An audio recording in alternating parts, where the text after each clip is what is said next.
नमस्कार साथियों, IAS warriors में स्वागत करते हैं। जैसे कि पता है कि 17th बीपीएससी री एग्ज़ाम आज हो रहा है। 22 केंद्रों पर इस एग्ज़ाम को आयोजित किया जा रहा है। एक केंद्र को 22 केंद्र के रूप में बनाया गया है। जैसे कि आपको पता है कि इसका जैसा पेपर आएगा, हम लोग पेपर एनालिसिस करेंगे। उसके बाद से पेपर की डिफ़िकल्टी लेवल की बात करेंगे। उसके बाद से क्योंकि ये देखना बड़ा बड़ा महत्वपूर्ण होगा। उसके बाद से फिर हम लोग पीटी का जो 13 दिसंबर वाला पेपर था, उससे 4 जनवरी के पेपर को कंपेयर करेंगे। उसके बाद से जो चीज़ें होगा कट ऑफ वगैरह, उसके हिसाब से हम लोग कंपेयर करेंगे कि जो हमने कट ऑफ बताया है, उसको मैं पिन कर दे रहा हूँ। आप देख लीजिएगा कि कट ऑफ हमने कितना बताया। वहीं 85 से 88 जनरल मैंने बताया है, या 85 के इर्द-गिर्द जो लोग भी हैं, ठीक है? तो उसके आज का एग्ज़ाम बड़ा इम्पोर्टेंट होगा आपकी कट ऑफ को निर्धारित करने में। अगर पेपर टफ आता है तो कट ऑफ डाउन हो सकता है। पेपर आसान आता है तो हो सकता है कि थोड़ा-सा कट ऑफ इंक्रीज़ भी कर सकता है। ठीक है? अब इस पे बहुत लोग बहुत तरह की बातें कहेंगे कि सर अभी री एग्ज़ाम की बातें चल रही है। लेकिन एक बात याद रखना मेरे भाई, कि आपने अभी 25 दिन बर्बाद कर दिया है। ठीक है? अभी पॉसिबिलिटी है, मुझे लग रहा है कि चीज़ें राजनीतिक हो चुकी है। आप भी समझ रहे हैं, हम भी समझ रहे हैं। तो अब मेरे को लग रहा है कि बीपीएससी के द्वारा मेंस लिया जाएगा, और मेंस का यहाँ पर प्रीलिम्स का डेट भी आ चुका है, रिज़ल्ट का। और ये चेयरमैन जो रवि मनोभाई परमार के द्वारा ये डेट बताया गया है 25 से 31 जनवरी। जी बिल्कुल, ये डेट आप श्योर हो जाइए कि 25 से 31 जनवरी के बीच में इन्होंने कहा है कि रिज़ल्ट क्या किया जाएगा, आपका पब्लिश कर दिया जाएगा। किसका? 17th बीपीएससी का। इसका रीज़न क्या है मैं बता रहा हूँ। इसका रीज़न ये है कि ये खुद विवादित थोड़ा-सा परीक्षा है, और इसको जल्दी से जल्दी रिज़ल्ट देके निपटाने के चक्कर में लोग पड़े हुए हैं कि इसका रिज़ल्ट दे दिया जाएगा तो फिर आगे कुछ चीज़ें नहीं हो पाएँगी। समझ रहे होंगे आप इस मेरी बातों को। तो इसीलिए मैं आपको एक सजेशन देना चाहूँगा कि ठीक है, कुछ परसेंट मानते हैं कि अगर बाय द वे री एग्ज़ाम हो गया तो बहुत अच्छी बात है। हम लोग भी लगातार सपोर्ट कर रहे हैं। लेकिन आप एक दूसरा पहलू सोचिए, अगर री एग्ज़ाम नहीं हुआ तो फिर क्या होगा? ठीक है, ऑलरेडी आपने लगभग 1 महीना बर्बाद कर चुका है, और अगर आपका प्रीलिम्स निकल जाता है, तो आप ऐसे भी री एग्ज़ाम के चक्कर में आप फिर अब क्या होगा, आप ऐसे ही बाहर हो जाइएगा मेंस से। मैं क्लियर कट बता रहा हूँ आपको। ठीक है? तो इसीलिए मैं ये कह रहा हूँ कि आप धीरे-धीरे स्टार्ट कर दीजिए, क्योंकि रिज़ल्ट जो होगा 25 से लेके 31 जनवरी, यानी मोटा-मोटी कह सकती है जनवरी के अंतिम सप्ताह में आपका रिज़ल्ट क्या किया जाएगा, पब्लिश कर दिया जाएगा। ठीक है? तो ये आपके लिए एक बेहतर अवसर है ये, कि रिज़ल्ट का वेट कर सकते हैं, या फिर आंसर की जो होगा कब तक जारी किया जाएगा, इसके बारे में भी थोड़ा-सा मैं डिस्कस कर दूँ। तो मुझे लग रहा है कि 1 सप्ताह के अंदर, 1 वीक में आपको आंसर की आज एग्ज़ाम के डेट के मतलब 1 सप्ताह के भीतर मुझे लग रहा है कि जल्द से जल्द देंगे, क्योंकि ये लोग चाह रहे हैं कि जल्दी से जल्दी हम कंप्लीट कर लें। तो मुझे ऐसा लग रहा है 10 जनवरी से पहले आपका आंसर की दे दिया जाएगा। या फिर हो सकता है इसका आंसर की अगर प्रिपेयर होगा तो जल्द से जल्द आज के एग्ज़ाम के बाद में, हो सकता है कल परसों तक भी आंसर कल तक दिया जा सकता है। कुछ भी हो सकता है। बाकी पेपर आएगा तो एक बार पेपर का एनालिसिस मैं ज़रूर करूँगा। ठीक है? तो अब ये बातें हो गई। अब मैं आपका क्या हेल्प कर सकता हूँ, मैं आपको बता रहा हूँ कि मेंस के लिए मैंने ऑलरेडी वीडियो डाल चुका है, और चुका है, मैंने डाला था पहले स्टार्टिंग से। जीएस 1 के बारे में डिस्कस किया था, कैसे-कैसे कितने नंबर का कितना कट ऑफ क्या किया जाता है, हर चीज़ डिस्कस कर लिया। जिन्होंने नहीं देखा उसको देख लीजिएगा। अगली बात ये है कि मैं अब सेक्शन वाइज़ लेके चलूँगा, हिस्ट्री लेके चलूँगा। कई लोग कहेंगे कि नहीं सर, आप मेंस पढ़ा रहे हैं, उधर आंदोलन चल रहा है। अब भाई मैंने अब जो हो गया सो हो गया। हम लोग सपोर्ट करेंगे, ठीक है, जैसे सपोर्ट करना होगा। लेकिन हाँ, मैं मेंस अब स्टार्ट करूँगा, क्योंकि आपको भी पता होगा, क्योंकि नुकसान जाएगा चीज़ें, ठीक है? तो अब हम इसको धीरे-धीरे स्टार्ट करने वाले हैं। और जो हमने कटअप बताया है 85 के इर्द-गिर्द, जो भी कटअप बताया है, आप वीडियो को पिन कर रहा हूँ, देख लीजिएगा। उसके आस-पास जिसके नंबर आ रहे हैं, या फिर अगर कैटेगरीज़ में है, मैं तो जनरल की बात कर रहा हूँ ना, जो कैटेगरीज़ में है, तो आप उसको उसके कम नंबर आ रहे हैं, क्योंकि आपको पता होगा जो पटना के बड़े संस्थान जो पहले माना जाना, जिसका नोट्स आपको मार्केट में मिलता है, ठीक है? आपको पता होगा संजय सर जो हैं सीएमई वाले, जो हमारे ऐसे एक तरह से गुरु भी हैं, तो उनसे भी हम लोग कॉन्टैक्ट में हैं, और बातें होती है तो हम लोग इस पे डिस्कस करते हैं। तो वो सर के पास भी बहुत ही बड़ा अनुभव है, और उन्होंने भी इस चीज़ पे डिस्कस हम लोगों ने किया है। तो वो भी बता रहे थे कि कट ऑफ ज़्यादा नहीं जाएगा, ठीक है भूपेश जी, इसी का इर्द-गिर्द रहेगा। तो हम लोग इस चीज़ पे डिस्कस करते हैं, और जो छोटे-छोटे संस्थान वाले हैं, जिनको बस क्या चाहिए, मतलब केवल शो अप करने वाले, वो कट ऑफ बढ़ा के बता रहे हैं, जो एग्ज़ाम में आज तक बैठे नहीं हैं। सर के पास भी बहुत बड़ा अनुभव है, हमारे पास भी आप देख ही रहे हैं कुछ-कुछ अनुभव हमारे पास भी है, तो हम लोगों ने इस चीज़ पे डिस्कस किया है।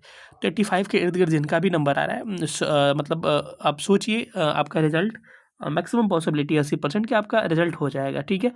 लेकिन एक दूसरा पहलू देखिए, अगर रिजल्ट आपका नहीं हुआ तो फिर क्या होगा? मतलब रिजल्ट अगर आपका हो गया और आप फिर मेंस के लिए प्रिपेयर करेंगे, तो आप फिर 2 महीना मात्र मिलेगा, फरवरी और मार्च, ठीक है, अप्रैल में तो ले ही लेगा। तो फिर आप ऐसे भी कंपटीशन से बाहर हो जाइएगा। अभी जो पढ़ाई करेगा ना, वही कंपटीशन में बना रहेगा, और मेंस में कुछ भी हो सकता है, ध्यान रखिएगा। थोड़ा सा मेहनत करिएगा, आप फाइनल सिलेक्शन तक जा सकते हैं। एक अगला चीज़ हो गया, तो यूट्यूब पे मैं जो गाइडेंस दूँगा आपको लगातार देता रहूँगा।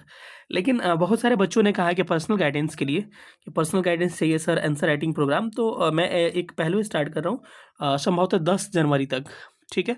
10 जनवरी तक एक मैं क्या रिस्पॉन्स रहता है बच्चों को, क्योंकि आपको पता होगा कि स्टार्टिंग से ही हम लोग आंसर जो भी काम करते हैं हम ऑनेस्टली करते हैं, ठीक है। तो अगर आंसर राइटिंग हम स्टार्ट करते हैं तो उसमें मतलब कोई टीम चाहिए, क्योंकि एक अकेले कोई चीज़ नहीं हो पाती, तो टीम चाहिए। तो टीम के लिए हमको खुद भी अपना मैनेजमेंट और खर्चा वगैरह आएगा। तो मेरे को इससे इनकम नहीं चाहिए आंसर राइटिंग से, बस मुझे ये चाहिए कि जो खर्चा मुझे लग रहा है ना, वो खर्चा बस निकल जाए, क्योंकि ऐसे से मैं किसी और से चेक करवाऊँगा।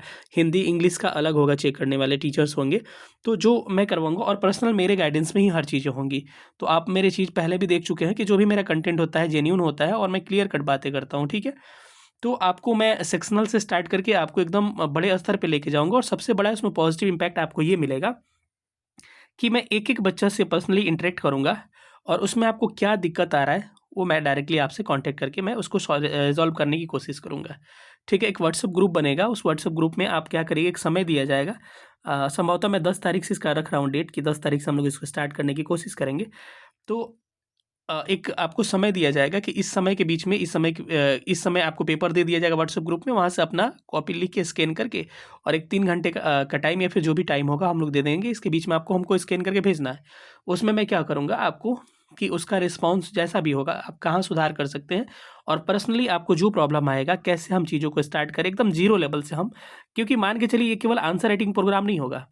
ये एक तरह से आपको एकदम बेसिक मेंटरशिप होगा, कि जिसको बिल्कुल लिखने नहीं आता है, मैं उसको लिखाने की कोशिश करूँगा। चीज़ों को दिखा-दिखा के कैसे-कैसे।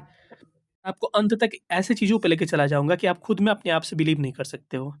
ठीक है? तो ये सारी चीज़ें हैं। तो जिनको भी जुड़ना है, मैं एक बार मैं व्हाट्सएप करिएगा, व्हाट्सएप पे कि इसकी फ़ी क्या है, जो भी जानकारी है मैं दे दूँगा। एक मिनिमम मतलब फ़ी आप सोच सकते हैं। समझ सकते हैं कि मिनिमम फ़ी सोच सकते हैं कि मतलब केवल जो जिससे क्या हो कि हम लोग का जो कॉस्ट लग रहा है, प्रिंटिंग कॉस्ट हो गया, टाइपिंग कॉस्ट हो गया, या फिर कॉपी चेक करने का कॉस्ट हो गया, बस वो कॉस्ट मेरा निकल जाए। मेरा कभी ऐसा, मैं स्टार्ट कर रहा हूँ इस चीज़ को देखने के लिए, और मैं वादा करता हूँ आपसे कि मैं ऐसे मतलब इतना क्रांति कर दूँगा ना, कि आप कोई सोच भी नहीं सकता है। ठीक है? बस एक बार बिलीव करके आप लोग देखिएगा, और एक बार जॉइन करने की कोशिश करिएगा।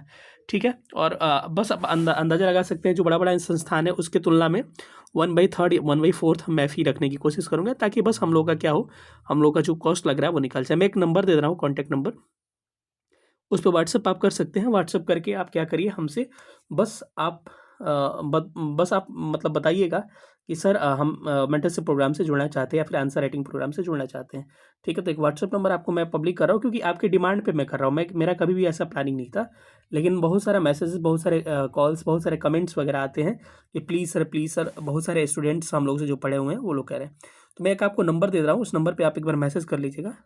मैं ज़रूर रिस्पॉन्स करूँगा, ठीक है? मेंस करके अपना नाम, ठीक है, अपना नाम कर दीजिएगा, अपना मार्क्स भी बता दीजिएगा, मैं आपका नंबर कितना आ रहा है, और आप जुड़ना चाहते हैं, इस पे भी आप कमेंट्स करके हमसे बता सकते हैं। इस पे मैसेज करके व्हाट्सएप करिएगा केवल इस पे, 91 17 16 63 47, ठीक है? 9117 166347। इस पे क्या करिए, इस पे आप व्हाट्सएप मुझे करिएगा, और आप कहिएगा कि सर हाँ, मेंटरशिप, पता है उसका फ़ायदा ये होगा ना, कि आपको पर्सनली मेंटरशिप प्रोग्राम मिलेगा। कि आंसर राइटिंग तो मतलब बहुत अच्छी चीज़ है, लेकिन उसके अलावा आपको बिल्कुल लिखने नहीं आता है, तो मैं एक-एक चीज़, क्योंकि बड़े संस्थान में क्या होगा ना, केवल आपको क्वेश्चन दे दिए जाएँगे, और आप उस पे करते रहिए जो करना है। ठीक है? तो उसमें कुछ सीख नहीं पाइएगा। इसका फ़ायदा ये होगा कि ये mentorship program plus answer writing है, और इसमें बड़ी बात है कि मेंटरशिप प्रोग्राम के लिए मैं एक एक्स्ट्रा एक भी पैसा आपसे नहीं लूँगा। ठीक है? जो भी हम लोग का आंसर राइटिंग में खर्च आएगा, बस उतना ही लूँगा। और वहीं आप इस पे व्हाट्सएप करिएगा, क्या फ़ी है, क्या है? बिल्कुल मिनिमम फ़ी है। मैं आपको बता दूँगा, जो भी टेस्ट होगा मैं वो भी बता दूँगा। 10 जनवरी से हम लोग इसका एक तिथि रखे हुए हैं, ठीक है? तो सेशन देखने के लिए बहुत-बहुत धन्यवाद। आपका रिज़ल्ट जो है 25 से 31 जनवरी के बीच में आने वाला है, यानी कि जनवरी का अंतिम सप्ताह में। Thank you so much. जय हिंद।